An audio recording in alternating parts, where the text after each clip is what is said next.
Buenos días, mis queridos hermanos y amigos. Nos encontramos en el Centro para la Excelencia Familiar, donde comunicamos el Evangelio fidelidad a la palabra de nuestro Padre Dios, con fidelidad a la palabra de Dios, con fidelidad a la familia, la iglesia del Señor, la familia de la fe, y con fidelidad a nuestras familias.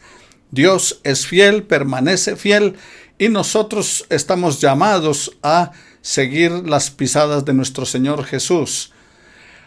También, mis queridos hermanos, quiero entrar en un tiempo de oración al Señor, donde vamos a pedirle en este tiempo de su bendición. No se le olvide que usted puede en este momento coger su teléfono o enviar un WhatsApp, hacer una llamada, enviar un mensaje a sus familiares, amigos y vecinos que se conecten con santel.info para que escuchen el mensaje de la palabra del Señor. Recuerde que al terminar el estudio que vamos a iniciar, tendremos un tiempo de alabanza y luego tendremos la predicación de la palabra del Señor. Al finalizar la predicación de la palabra del Señor, tendremos la cena del Señor para recordar lo que Jesús hizo por usted y por mí.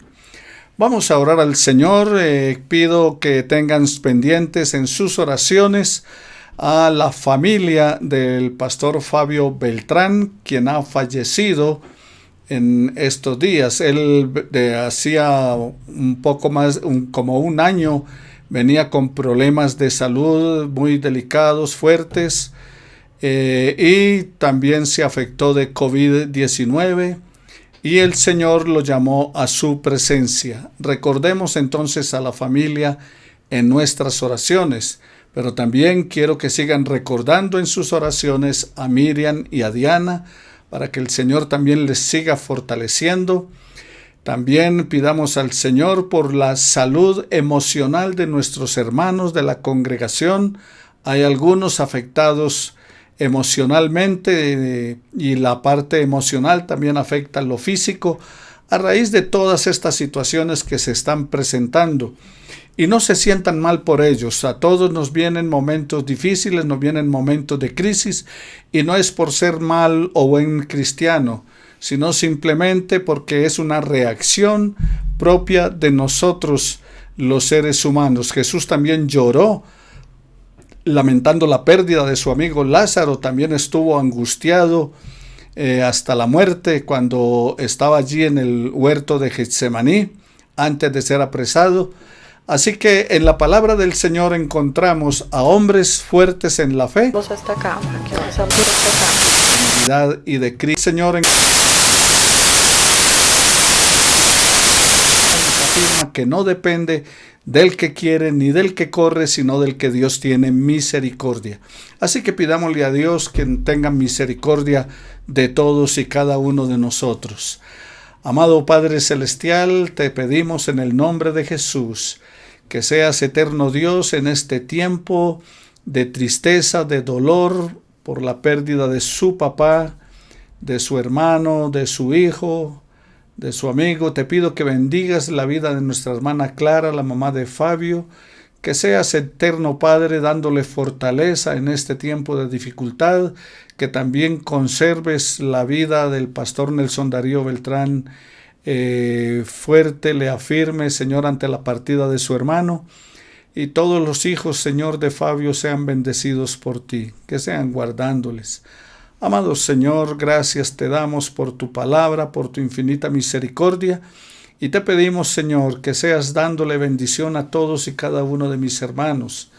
A mi hermana Beatriz, síguele bendiciendo, a los hermanos Rosero, también, Señor, a su pariente, que tú le bendigas, Señor, allí en Suacha, donde él se encuentra. Tu bendición sea sobre su vida, a Carlos Hernández, a los esposos Aguirre, Alfredo, Amanda. Bendíceles, Señor, bendice a Gloria Estela, bendice a la familia Jaramillo, bendice a los Contreras, los Molina. Señor, gracias por Esperanza, su mamá, tu bendición sea sobre ella. No dejes, Señor, de bendecir la vida de Joana, de su esposo y de Sebastián. Extiende tu misericordia y tu mano, Señor, sobre todos nosotros, sobre todos los hermanos del Centro para la Excelencia Familiar, aún los que no he mencionado también, Señor, bendíceles. Algunos porque los hemos mencionado porque nos han pedido sus oraciones, otros porque vienen a nuestra memoria, porque tú los traes a nuestra mente. Sé bendiciéndoles, Señor, también a Miriam y a Diana, manténle con tu fortaleza y tu compañía, que les ayude, Señor, a ir superando cada día la pérdida de su esposo y padre y sentirse, Señor, refugiadas en tu presencia y en tu amor. Padre, te estamos suplicando también por la vida de la iglesia Betania, que tu bendición sea sobre todos y cada uno de ellos ante la pérdida del pastor Fabio, que ellos puedan, Señor, apoyarse en tu palabra y también tú seas asignando la persona que se encargará de cuidar este rebaño. Gracias te damos, Señor, por tu infinita misericordia y por tu amor. Gracias te damos por el cuidado que tienes para con nuestras vidas. Y ponemos en tus manos, Señor, a los cumpleañeros de este mes, a Ricardo Molina y bendíceles, Señor, y todos aquellos, eterno Padre, que están cumpliendo años por el aniversario de Fabio, de Jesse, también tu bendición sobre mi nieta Isabel. Gracias, Padre, por tu bendición con ellos. Gracias por la vida de mi esposa, por guardarnos y tener cuidado de cada uno de nosotros. Y todo esto porque Jesucristo, tu Hijo, es quien lo está haciendo posible con su infinita misericordia. En Él te hemos orado con acción de gracias. Amén y amén. Vamos a iniciar entonces nuestra reflexión. Hemos venido estudiando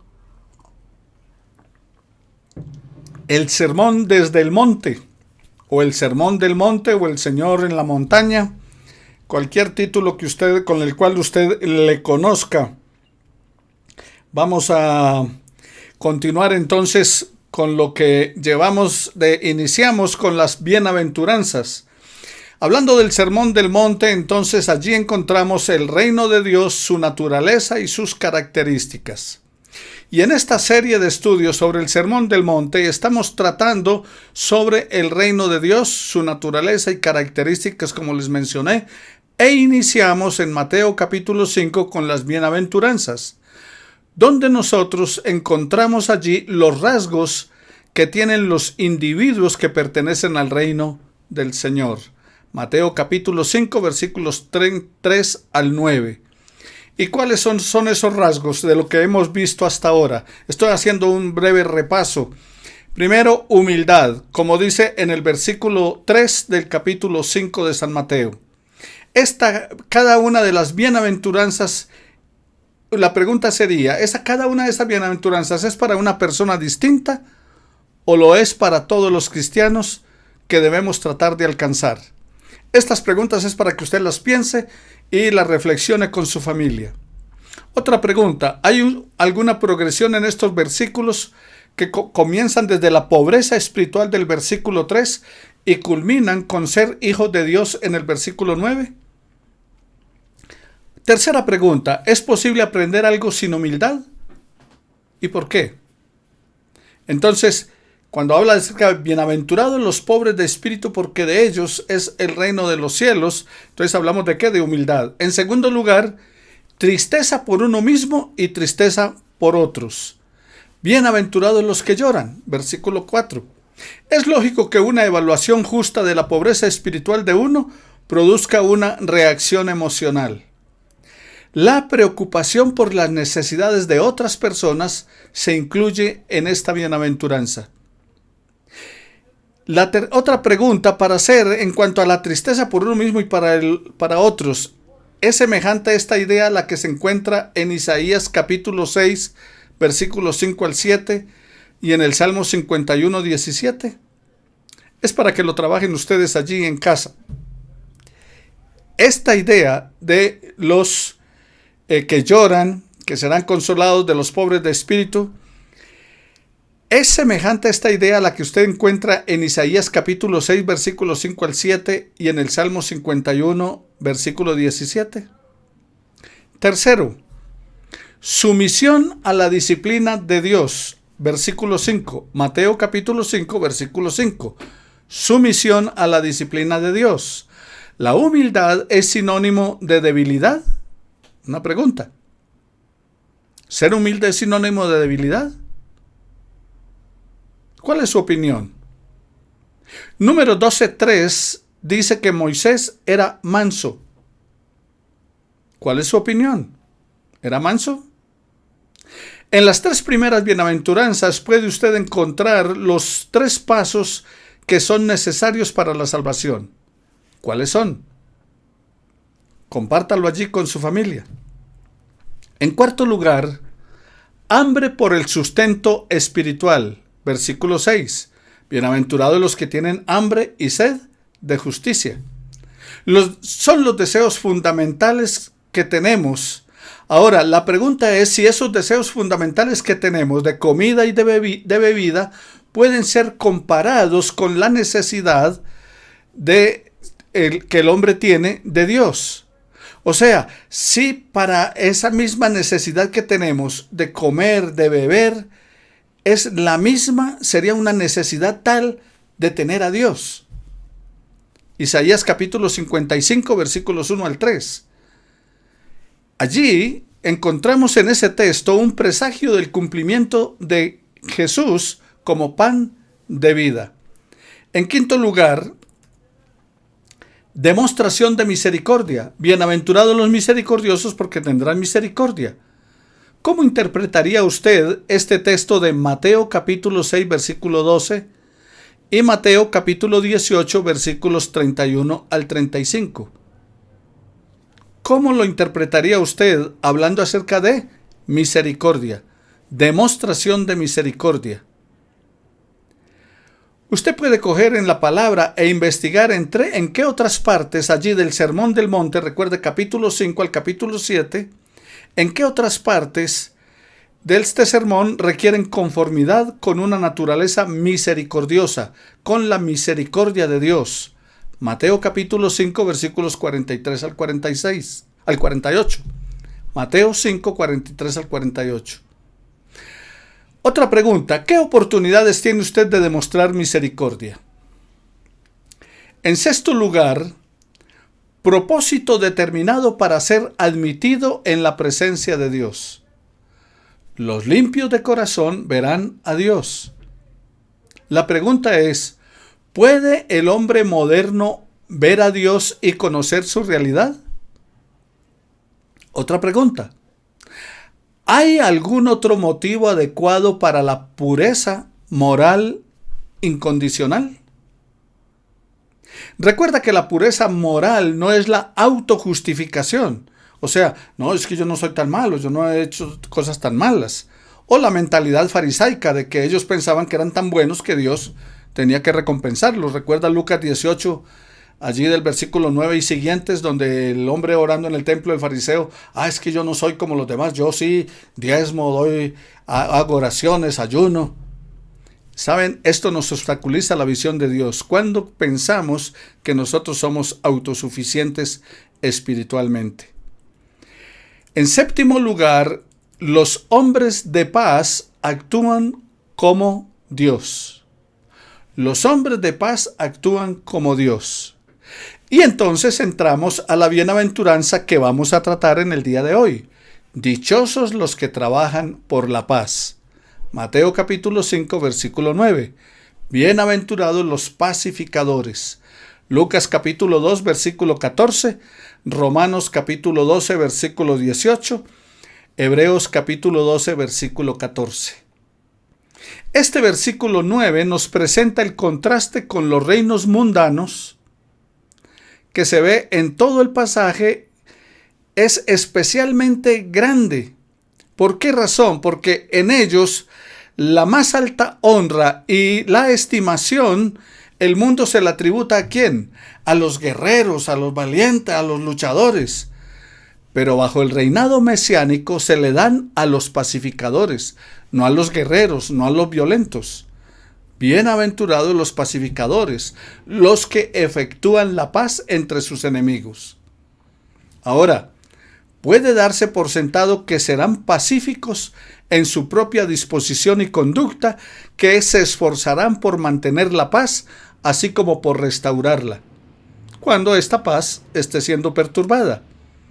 Pero ese no era el significado de Jesús, de que todos los que hagan paz serían bienaventurados.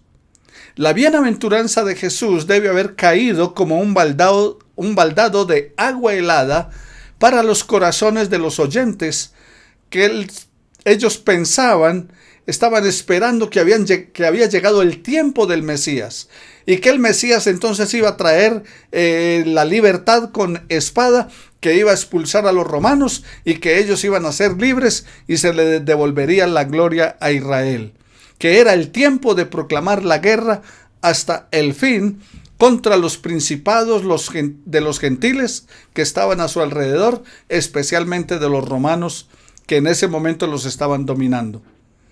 Y digo que debe haber caído como un baldado de agua fría, porque están esperanzados que Jesús es el Mesías, pero es el que va a traer libertad, que va a proclamar la guerra, y resulta que les dice: bienaventurados los pacificadores, porque de ellos es el reino de los cielos. La paz en la mentalidad semita no es simplemente ausencia de guerra o de conflictos. La paz ante todo es bienestar total, es armonía, es descanso, es tranquilidad, es despreocupación, es plenitud. Todo lo opuesto a la paz es la confusión, el desorden, la perturbación del bienestar, que a veces conduce a la guerra. La paz, como un don recibido del Señor, abarca todas las esferas de la vida del ser humano y permite que la persona disfrute a plenitud de su vida, que goce de la relación armoniosa con Dios y que viva confiado entre sus semejantes. Cuando el Señor reitera el shalom, la paz, entonces sobreviene la aflicción, el dolor, la tragedia, la desgracia. Jeremías 16:5. El Señor Jesús dice: dirán paz, paz, y vendrá sobre ellos destrucción repentina. Y Él dijo: mi paz les dejo, mi paz les doy, no como el mundo la da, yo os la doy. O sea, es muy diferente a lo que Jesús está diciendo cuando habla de bienaventurados los pacificadores, porque ellos verán a Dios, porque ellos tendrán el reino de Dios, porque ellos serán llamados hijos de Dios, a lo que es el buscar la paz por cualquier situación, digamos como para ganarse el premio Nobel, como el caso de nuestro expresidente. El apóstol Pablo nos afirma que Dios, a través de Jesucristo, nos reconcilió consigo mismo y nos encargó el ministerio de la reconciliación, 2 Corintios 5:18, y allí es donde está la paz, en la reconciliación con Dios, que nos lleva a la reconciliación con los demás. Esto implica que mientras una persona no se haya reconciliado con Dios, no puede disfrutar de la paz y ser un agente de paz. A través del profeta Isaías, el Señor afirma: no hay paz para los impíos. Isaías 57:21. Entonces, queridos hermanos, no es una promesa para los que se han ganado el premio Nobel de la paz, si Jesucristo no es el Señor de esas vidas. La paz verdadera está en aquellos que tienen a Jesús como Señor y Salvador de sus vidas. Como se pueden dar cuenta, se firma en Colombia el acuerdo de paz, le dan al expresidente el premio Nobel de la Paz, ¿y cómo estamos? Todos los días conflictos, todos los días violencia, todos los días muertos, y no estoy hablando de muertos por enfermedad, sino muertos violentamente. El pecado nos roba la paz, nos roba el compañerismo con Dios. Por eso es indispensable que el pecado sea removido de nuestra vida, y solo Dios puede quitar nuestro pecado. Al confesar a Jesucristo como nuestro Cordero de Dios, que quita el pecado del mundo, entonces le pedimos perdón por nuestro pecado y entramos a disfrutar de esa maravillosa paz que el mundo no nos puede dar. Por eso Jesús dijo: no la doy la paz como el mundo la da. Una vez que hemos sido reconciliados con Dios, entonces estamos en capacidad de guiar a otros al encuentro con el dador de la paz. Son muchos los que caminan por las calles de nuestras ciudades y de nuestros pueblos, por los caminos vecinales, por nuestros campos y valles, anhelando la paz para sus corazones destrozados. Y nosotros tenemos una respuesta para ellos con el Evangelio de Jesús. Son muchos los que viven atormentados por sus pecados, que viven sin sosiego, con vidas destrozadas, clamando por la paz. Si eres uno de ellos, de esos que tiene esa hambre y sed de la justicia de Dios, anhela esa paz, alégrate, porque Jesús es el dador de la paz, Jesús es el dador de la vida plena. Acude a Jesucristo y serás perdonado, y todos tus pecados, todos, te serán perdonados. Y podrás empezar a disfrutar de una vida abundante, esto es, de una vida de paz verdadera. Esa vida que Él vino a darte. He venido para que tengan vida y la tengan en abundancia. Si ya estás disfrutando de esa paz, mi querido hermano, entonces conviértete en la gente de paz, en un agente de paz para aquellos que deambulan sin esperanza por el mundo. Pero además, los pacificadores, mis queridos hermanos, son aquellos que trabajan por el establecimiento de la armonía entre sus semejantes. Son agentes de reconciliación que están comprometidos con el Señor por el establecimiento de un mundo mejor para todos. Quien se abre al Señor de la paz puede derramarse como una bendición sobre la vida de otras personas.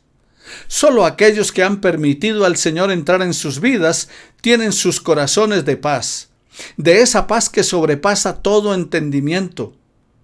Pueden proclamar la verdadera paz y trabajar por su establecimiento aquí en esta tierra. Mientras tanto, mientras Jesús no sea una realidad en nuestra vida, entonces simplemente seremos falsos profetas anunciando paz, cuando en realidad ni nosotros mismos estamos disfrutando de ella. Bienaventurados los pacificadores. ¿Por qué? Porque ellos serán llamados hijos de Dios, por ser semejantes a Él. No solamente serán hijos de Dios, sino que serán llamados así. Serán reconocidos como tales en su reino, no meramente como súbditos del reino, sino como hijos del rey. Así es que Dios nos ve, no como súbditos del reino, sino como hijos suyos. No debemos admirarnos de esta promesa exaltada hecha a los pacificadores. ¿Saben por qué? Porque es la hazaña más dificultosa y noble que hay. Nos cuesta ser pacificadores. Los pacificadores con frecuencia tienen que soportar quejas amargas de los dos lados. Tienen que ejercer grande dominio de sí, una paciencia incansable, un tacto afectuoso, y tienen que ser manifiestamente imparciales y desinteresados. No hay trabajo más semejante al de Dios que el ser pacificadores. Bienaventurados los pacificadores, porque ellos serán llamados hijos de Dios. Para recordar, mis queridos hermanos, a estos que trabajan por la paz, el Señor les da derecho de llamarse hijos de Dios. Juan capítulo 1 versículo 12. Derecho del que comienzan a disfrutar desde el preciso momento en que han recibido al Señor de la paz en sus vidas, a Jesucristo, y les permitirá vivir en la eternidad en ese mundo de paz donde ya no habrá más guerra, ni dolor, ni lágrimas, aquello que ha sido proclamado por los profetas tanto del Antiguo como del Nuevo Testamento. Las personas de paz actúan como Dios. Establecer la paz es lo que Dios hace característicamente. ¿De qué manera? ¿En qué sentido la paz verdadera es más que cese de violencia? Isaías 26, Isaías 26:3, este versículo es muy hermoso y contiene un principio extraordinario. Si alguien quiere disfrutar de completa paz, debe confiar en el Señor siempre. Esta verdad la encontramos a lo largo de la Biblia. Es el secreto para disfrutar de una vida conformada a la voluntad de Dios. Es permanecer en la palabra de Dios. El Salmo 119, 165 dice: mucha paz tienen los que aman tu ley. Es llevarla, esa palabra, en la mente, es repetirla constantemente. Así se lo dijo el Señor a Josué, allí en la palabra del Señor, cuando le dijo en capítulo 1, versículo 8, procura que nunca se aparte de tus labios este libro de la ley. Medita en él de día y de noche, para que actúes de acuerdo con todo lo que está escrito en él. Así harás que prospere tu camino y todo te saldrá bien. El salmista también lo afirma magistralmente. ¿Y cómo lo afirma magistralmente el salmista? Feliz el hombre que no sigue el consejo de los malvados, ni va por el camino de los pecadores, ni hace causa común con los que se burlan de Dios, sino que pone su amor en la ley del Señor y en ella medita noche y día. Este hombre es como un árbol plantado a la orilla de un río que da su fruto a su tiempo y jamás se marchitan sus hojas, y todo lo que hace le sale bien. Salmo capítulo 1, versículo 1 al 3. Y este principio, mi querido hermano y amigo, sigue siendo válido para nuestro tiempo. Si alguien quiere disfrutar de completa paz, de bienestar total, debe poner toda su confianza en el Señor, estar dispuesto a obedecer sus instrucciones, a dejar que los principios divinos sean los que modelen su vida. Bienaventurados los pacificadores. No dice bienaventurados los creadores de conflicto. Uno que se dedica a pacificar se asemeja tanto a Dios que es llamado Hijo de Dios. El ganar almas es el privilegio más grande que se nos ha dado a los cristianos, porque esto es hacer la paz entre los hombres y el Dios perdonador. Recuerde, ministerio de la reconciliación. Cuando llevamos a una persona a Cristo y esa persona se reconcilia con Dios, entonces eso es hacer la paz. Eso es ser un pacificador. Dichosos, felices los pacificadores, porque serán llamados hijos de Dios. La siguiente bienaventuranza entonces del versículo 10 en Mateo 5, dichosos, felices, alegres los que sufren por ser seguidores de Jesucristo. El Señor fue claro y muy sincero con sus discípulos. Seguirlo a Él tiene un alto costo. Jesús nunca hizo énfasis en falsas ofertas. Él no le ofreció un mundo maravilloso y sin dificultad a los que querían seguirlo. Al contrario, les presentó claramente las demandas del reino. Y en más de una ocasión les advirtió que convertirse en sus discípulos traería sobre ellos abandono de su propia familia, persecución de sus compatriotas y de todos los que se oponen al reino de Dios, e incluso hasta la muerte. Bienaventurados los que padecen persecución por causa de la justicia. Jesús maravilló a sus discípulos cuando les habló de la bendición de padecer el maltrato por causa justa. No todos los perseguidos son felices. O sea, no es feliz porque sea perseguido. Dice la palabra del Señor: cuando por mi causa, la causa de Cristo, dice, os vituperen y os persigan y digan toda clase de mal contra vosotros mintiendo. Entonces no es simplemente porque los persigan. Solo aquellos que son perseguidos por causa de la justicia. La demostración de un carácter cristiano nos incita a menudo al ridículo, a la hostilidad, a la burla, al ostracismo, al abuso e insulto por parte de los impíos. Hebreos capítulo 11, versículos 35 al 38, nos revela esta verdad en la vida de aquellos grandes héroes de la fe.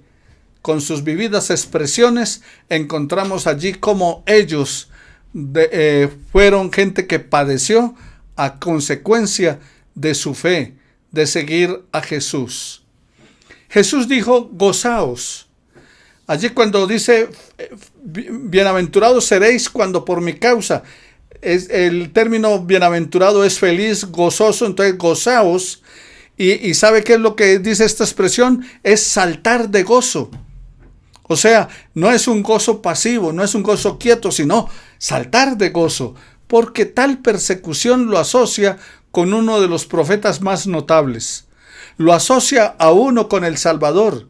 Como dice el apóstol Pedro en el capítulo 5, que tengamos en sumo gozo por sufrir como Cristo padeció. Porque Él fue despreciado y desechado por los hombres, como está en Isaías 53. También lo asocia a uno con el apóstol Pablo, porque el apóstol sufrió peligros sin número. Segunda de Corintios 11, 23 al 28. En situaciones de persecución, los cristianos a menudo encuentran la suprema oportunidad de dar testimonio acerca de Jesucristo. Quizás el rey, nuestro rey, necesita 1 o 2 mártires fieles en este tiempo con el fin de que su reino avance. La experiencia cristiana da testimonio de la verdad de las bienaventuranzas cristianas. El único camino real a la felicidad es por nuestro carácter interior. Muy pronto los cristianos del primer siglo experimentaron el costo de seguir a Jesús. Porque seguir a Jesús tiene un costo. Pedro y Juan fueron amenazados por el concilio, Hechos capítulo 4, versículos 1 al 22. Los apóstoles son apresados, Hechos capítulo 5, versículos 17 y siguientes. Esteban fue apedreado, como encontramos en Hechos 7, 54 y al 60. Los discípulos fueron dispersados por toda parte, Hechos capítulo 8, versículo 1.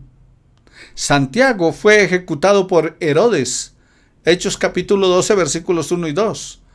Pedro es encarcelado con el propósito de ser ejecutado, Hechos capítulo 12, versículos 3 al 5. Y Pablo fue azotado varias veces, sufrió naufragios y en varias ocasiones se había expuesto a la muerte. Sin embargo, tanto él como los demás consideraron que todo esto era un privilegio y ellos estaban dispuestos incluso a dar su vida por Jesucristo. Segunda de Corintios capítulo 12 versículo 10, Colosenses 1, 24 y Primera de Pedro capítulo 4 versículos 12 al 14. Muchos cristianos murieron en los circos romanos, fueron despedazados por las fieras, fueron torturados, incluso a algunos les untaron brea y los usaron como antorchas humanas para iluminar los jardines de los emperadores romanos. Fueron exiliados. De esto nos habla el teólogo Juan en su libro de Apocalipsis. Sin embargo, también nos dice el apóstol Juan en su libro de Apocalipsis que la última palabra no la tuvo el emperador romano, sino el Señor. Y Juan vio a todos los que sufrieron por causa de su fe con vestiduras blancas, celebrando en Cristo Jesús, gozosos, la victoria del Cordero. Apocalipsis 5, Apocalipsis 7, versículos 9 al 17, capítulo 14, versículos 1 al 5, capítulo 15, versículos 1 al 4, capítulo 19, versículos 1 al 10. La victoria es del Señor. En el mundo tendréis aflicción, pero confiad, yo he vencido al mundo. Ninguno de los que perdió la vida por causa de Cristo consideró esto como una derrota, sino como una gran victoria. Además, el Señor nunca abandona a sus fieles en esos momentos. Siempre se queda con ellos y les concede la victoria. Paradójicamente, Jesús les dice que deben sentir gozo cuando esto les acontezca. La expresión del Evangelio "estamos aquí" apunta a una alegría extraordinaria y podría traducirse cuando dice bienaventurados, dichosos, gozosos los que padecen. Esa palabra gozosos es como canten de alegría, salten de alegría. ¿Y por qué no hacerlo? El Señor dice que tenemos 3 motivos de regocijo. El primero, el reino de los cielos es de ellos, versículo 10. En segundo lugar, su recompensa es grande en los cielos. Y en tercer lugar, hacen parte de aquellos grandes profetas que también sufrieron por la fidelidad al Señor. La historia del rey, de la iglesia primitiva, de la iglesia del Señor, registra miles de testimonios de hombres y mujeres que experimentaron en su propia carne la persecución, la muerte, por causa de su fe en Jesucristo. Pero, también paradójicamente, entre más fuerte ha sido la persecución, más ha crecido el ejército de los discípulos del Señor. En nuestro tiempo, mis queridos hermanos, hoy, en nuestro tiempo, en algunos lugares del mundo, hay hermanos que exponen su vida por causa de su fe en Cristo. Hay países donde predicar el Evangelio es prohibido e incluso penado con la muerte. Sin embargo, hay hombres y mujeres dispuestos a dar su vida con tal de que muchas personas en esos lugares sean salvos. Recuerdo hace años un amigo alguien que conocí en el exterior, en Inglaterra.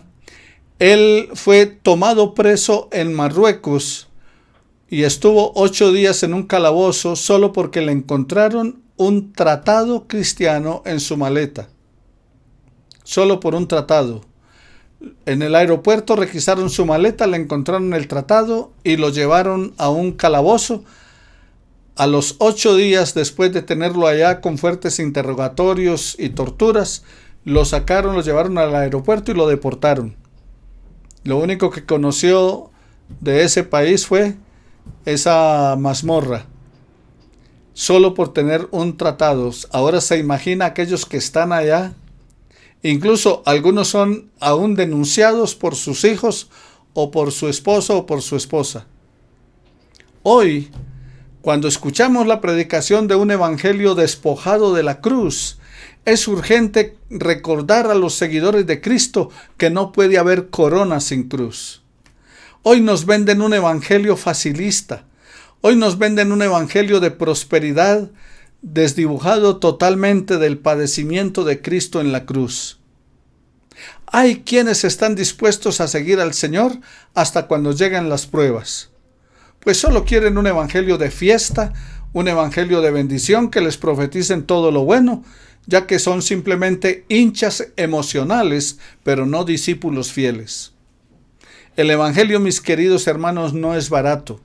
Le costó la vida a nuestro Señor Jesucristo, y son muchos los que han muerto por el seguimiento de nuestro Señor Jesucristo. Un evangelio barato puede finalmente resultar costoso.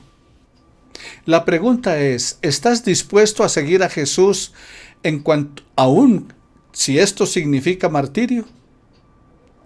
Cuando los romanos llamaban a los legionarios a ingresar a las filas del ejército de Roma, ellos se reunían y frente al emperador levantaban sus espadas y decían: César, los que van a morir te saludan. Cuando Jesús dijo a sus discípulos, me seréis testigos, usó la misma palabra que significa mártires. Esto significa que debemos ser sus testigos, aun si esto significa ser mártires. Solo por la presencia del Señor en nuestras vidas, esto va a ser posible. ¿Cuál es la influencia sobre los que están predispuestos equivocadamente? Versículos 10 al 12. ¿Acaso no deben esperar gozar de la paz y de la popularidad en el mundo los que buscan la paz? Cuando los hombres rechazan al rey, rechazan también a sus seguidores. Entonces, ¿cómo puede decirse que uno es bienaventurado? Pero el Señor lo dice. ¿Está la bendición que se halla aquí en el hecho de sufrir o en la razón de la persecución? ¿Implica el maltrato que uno ha vivido de acuerdo al carácter reflejado en las bienaventuranzas? ¿Quién sufre persecución realmente? ¿Los mártires de los primeros siglos? ¿O usted, por ejemplo, joven que me escucha en la universidad, que se burlan de usted por ser cristiano? ¿O en el trabajo? ¿Cuál es más difícil de sobrellevar? ¿Los azotes o la risa burlona en las universidades? ¿Es usted un perseguido? ¿Lo persigue su familia por causa del Evangelio? Romanos capítulo 12, versículos 14 al 21 nos ofrece un comentario acerca de cómo vivir victoriosamente bajo la persecución. Finalmente, para recordar, pídale al Señor, querido hermano, que lo llene de su presencia, de tal modo que si tuviera que sufrir por causa de Él, pueda hacerlo lleno de gozo. Recuerda que las aflicciones del siglo presente no son comparables con la gloria venidera que en nosotros ha de manifestarse. Romanos capítulo 8, versículo 18. Las aflicciones del siglo presente, incluidas las del COVID, no son comparables con la gloria venidera que en nosotros ha de manifestarse. Gracias te damos, bendito Dios, por tu palabra, por permitirnos estudiarla. Abre el entendimiento y el corazón de mis hermanos y que puedan nuevamente repasar esta palabra y que tú se las clarifiques en su mente y corazón a fin de ponerla por obra. Guíales conforme a tu propósito en Cristo nuestro Señor. Amén y amén. No se te olvide hacer los preparativos para la cena del Señor al terminar la predicación. Vamos a este tiempo de alabanza. Bendiciones para todos mis hermanos.